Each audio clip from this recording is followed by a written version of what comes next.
Lack of motivation, depressive episodes, executive dysfunction, ADHD, difficulty being vulnerable, burnout, life stuff, family stuff, personal stuff, work stuff, the endless to-do list, and wanting to be seen but not seen. These are some of the things that I saw come up while I was watching Evelyn from the internet's video on why influencers don't get political.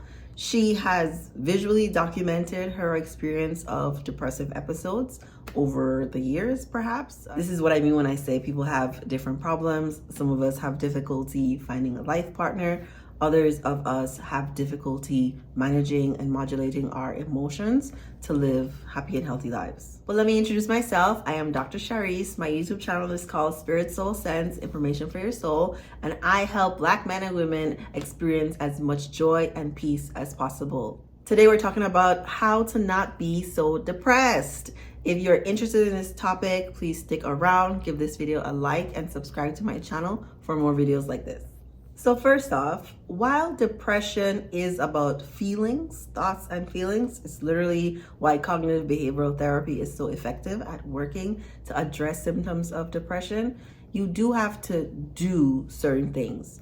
It is important to start with your mindset or to start with behaviors depending on what your level of depression is. Even though I'm a psychologist, I'm not your psychologist. And if you need immediate assistance, I would encourage you to contact a crisis line or to set up an appointment with your therapist or to do some research on how to find a therapist so that you can get the support that you need. First things first, I would like you to give yourself a hug. One of those two-armed hugs where you wrap them around your body and you give yourself a nice squeeze, a real hug. Literally one of the ways to reduce feelings of depression. Additionally, smiling or pretending to smile sends signals to your brain that makes you feel better. So that's one thing. I want you to understand that feeling better is not gonna happen if you are not an active participant in it. I think mindset work, right? So we're thinking abundance mindset work. The point in mindset is to address all the craziness that goes on in the world. It's true that America is a hot mess. Capitalism is capitalizing and the system is designed for Black people to struggle, but it doesn't mean that you have to struggle. And part of not struggling is thinking about things in a certain way. There are so many self-help books that I could recommend that would help you feel better, think better about yourself, the world, live the life you want. All of them basically say the same thing. At the end of the day, you just need to pick one that resonates with you. Some of the ones that I would strongly recommend are Man's Search for Meaning by Viktor Frankl. I really like Gary Zukav's book, Seat of the Soul. Any of the spiritual self-help books are all saying the same thing. I'm currently reading A Course in Miracles, which I think is an advanced level spiritual text. I'm only now actually being able to understand what's in it, and I've been doing spiritual work for a long time. I'm also reading a book that Oprah did with some man. I'm sorry, sir. With some man that I think details how to increase happiness in a way that seems very practical, that I think would be helpful for anyone who wants to feel better about their life. One of my tips is that your feelings, the emotions that you have, are not bad. I know we categorize good feelings and bad feelings or negative feelings, and depression is seen as something bad, but I want you to start thinking about feelings as information and that your feelings are trying to tell you something. One of the feelings that comes up very often that a lot of my clients don't like dealing with is anger. Me, myself, has had experience with repressed anger. But anger is the emotion of doing. The information that anger is giving you is that there's something to do. And lots of theories explain depression as anger turned inward. So you get to ask yourself, what am I angry with myself about? What am I angry with the world about? What am I holding back from myself? What am I punishing myself for? Because depression is like a punishment. You're being real mean to yourself. Why am I being so mean to myself? Ask yourself those questions. You can write out the answers for yourself or simply ponder them. Sit in silence and ponder. Why am I being so mean to myself? How does my depression serve me? Because lots of people make themselves sick, it's not like I'm doing this on purpose. You're doing it by default. You don't realize you're doing it, but your depression serves a purpose in your life. And once you can identify that purpose and what your goal is, you can change it. So I usually start with emotions because they're easier to observe than the thoughts. Lots of people are having thoughts that feel one with themselves. They don't realize they're thinking thoughts. They think thoughts are happening to them. So The Power of Now is one of the books that I read by Eckhart Tolle that really helped me get control of my overthinking. Overthinking is not really helpful. It's good to use the mind as a tool, but it's not so helpful when it's keeping you up at night, or you're remembering things that make you feel bad about yourself, or you're distracted from engaging in whatever is happening in front of you because you're thinking. So once you've paid attention to your feelings, I want you to understand that there is always a thought that comes before your feelings. You're like, but I didn't have a thought. I wasn't thinking anything. Yes, you were. Yes, you were. And one of the most difficult things in all of this process is to become self-aware. So many people think they're self-aware, but they're really not. You're really not. Because when I ask you, what were you thinking? You're like, I don't know. I was thinking something. Yes, you were. And so your homework is to examine, what are the thoughts that I'm having about myself? You can Google, what are common thoughts that depressed people think?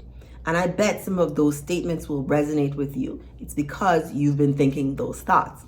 Once you identify what the thought is, you can then change it. Once again, change it. All of this process is about doing things differently. All the things that you've done to get here, this person who has depressive episodes, this person who has difficulty, relating to the world and other people, is because you've been doing things in a certain way.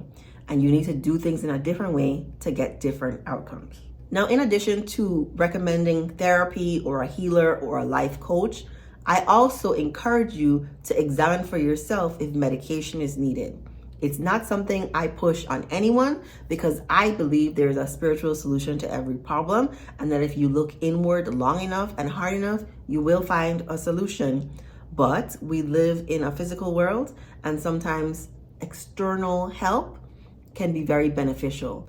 So if you've reached that point in life where you think medication might be helpful for you for a time, or depending on what your symptoms are, for a lifetime, go ahead and see a prescriber.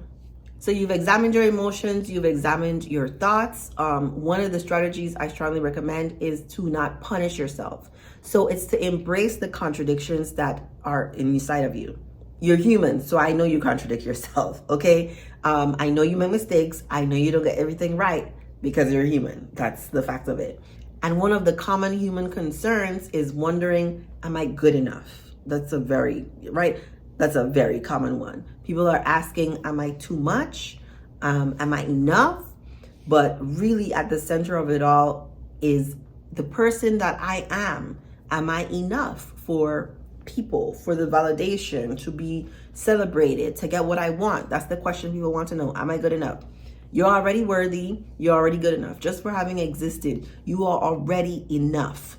There's nothing else you have to do to prove it to anyone or to yourself that you are enough. All you have to do is accept it. You're enough. To believe it, you do have to do certain things. You have to ask yourself, what do I really want? And then you have to do those things. And you have to tell people no who are not in alignment with what you really want.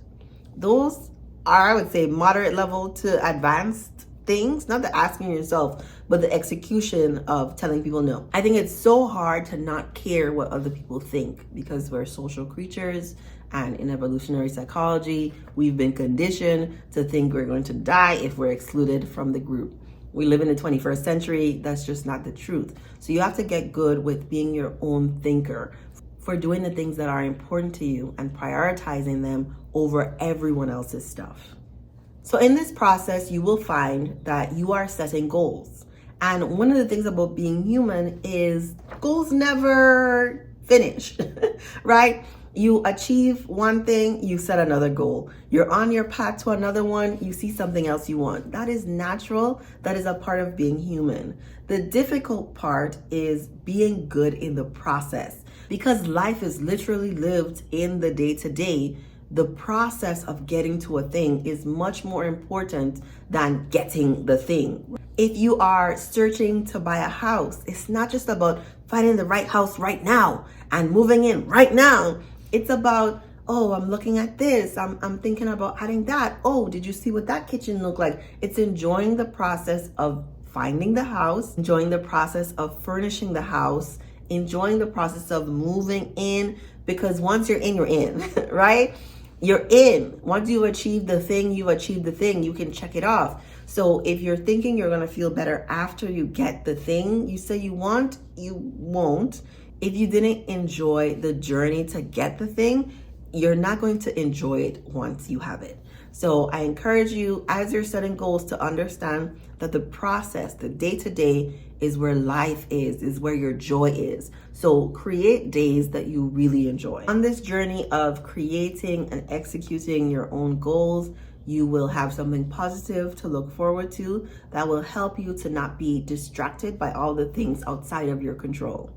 You'll learn to change the way you respond to stressors, whether it's news of another war starting or that you heard someone you love was in a car accident. Even though these things may sound simple, I give no illusion that this is literally the hardest work that you can do in changing yourself and becoming a better person. Saying out loud, I want to be happier.